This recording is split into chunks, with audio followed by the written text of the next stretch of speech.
Good morning 8 class. अब हम हमारा बचा हुआ बस की यात्रा चैप्टर कंप्लीट करते हैं। बस सचमुच चल पड़ी और हमें लगा कि वह गांधी के असहयोग और सविनय अवज्ञा आंदोलन के वक्त अवश्य जवान रही होगी और उसे ट्रेनिंग मिल चुकी होगी। हर हिस्सा दूसरे से असहयोग कर रहा था।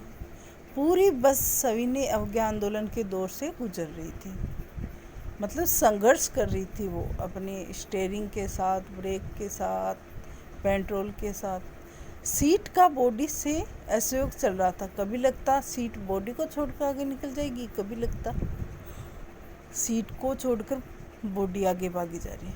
8-10 मील चलने पर सारे भेदभाव मिट गए। ये समझ में नहीं आ रहा था कि सीट पर हम बैठे या सीट हम पर बैठी है। एकाएक बस रुक गई। मालूम हुआ पेट्रोल की टंकी में छेद हो गया। ड्राइवर ने बाल्टी में पेट्रोल निकालकर उसे बगल में रखा, पास में रखा और नली डालकर इंजन में भेजने लगा। अब मैं उम्मीद कर रहा था कि थोड़ी देर बाद बस कंपनी के हिस्सेदार इंजन को निकालकर गोद में रख लेंगे और उसे नली में पेट्रोल पिलाएंगे। कैसे? जैसे माँ बच्चे के मुंह में दूध की शीशी लगाती है। बस की रफ्तार अब 15-20 मील हो गई और मुझे उसके किसी हिस्से पर भरोसा नहीं था। ब्रेक फेल हो सकता है, स्टीयरिंग टूट सकता है। प्रकृति के दृश्य बहुत लुभावने थे। दोनों तरफ हरे भरे पेड़ थे जिन पर पक्षी बैठे थे। मैं हर पेड़ को अपना दुश्मन समझ रहा था। जो भी पेड़ आता डर लगता उससे बस टकराएगी।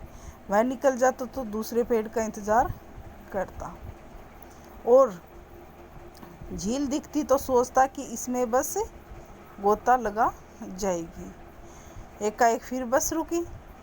ड्राइवर की तरह तरह की तरकीबें की, वह इतनी नहीं चली। सविनय अवज्ञा आंदोलन शुरू हो गया। कंपनी के हिस्सेदार कह रहे थे कि बस तो फर्स्ट क्लास है जी। इत्तेफाक की बात है। क्षीण चांदनी में वृक्षों की छाया के नीचे बस बड़ी दयनीय लग रही थी।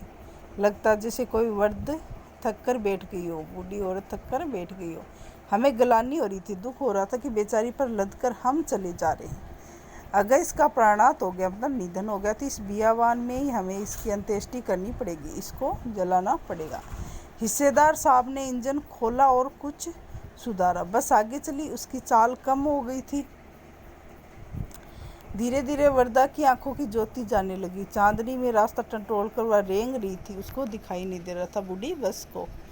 आगे या पीछे की कोई गाड़ी आती दिखती तो एकदम किनारे खड़ी हो जाती, कहती निकल जाओ बेटी, अपनी तो वह उम्र ही नहीं रही। एक पुलिया के ऊपर पहुंचे ही थे कि एक टायर फिस करके बैठ गया। बहुत जोर से हिलकर थम गई। अगर स्पीड में होती तो उछलकर नाले में गिर जाती। मैंने उस कंपनी के हिस्सेदार की तरफ पहली बार श्रद्धा भाव से देखा। वह टायरों की हालत जानते हैं, फिर भी जान हथेली पर लेकर इसी बस में सफ़र कर रहे हैं। उत्सर्ग की ऐसी भावना दुर्लभ है। सोचा, इस आदमी के साहस और बलिदान की भावना का सही उपयोग नहीं हो रहा है। इसे तो हमें किसी क्रांतिकारी आंदोलन का नेता होना चाहिए। अगर बस नाले में गिर पड़ती तो हम सब मर जाते और देवता बाहें पसारे उसका इंतजार करते। कहते वह महान आदमी आ रहा है जिसने एक टायर के लिए प्राण दे दिए, मर गया पर टायर नहीं बदला।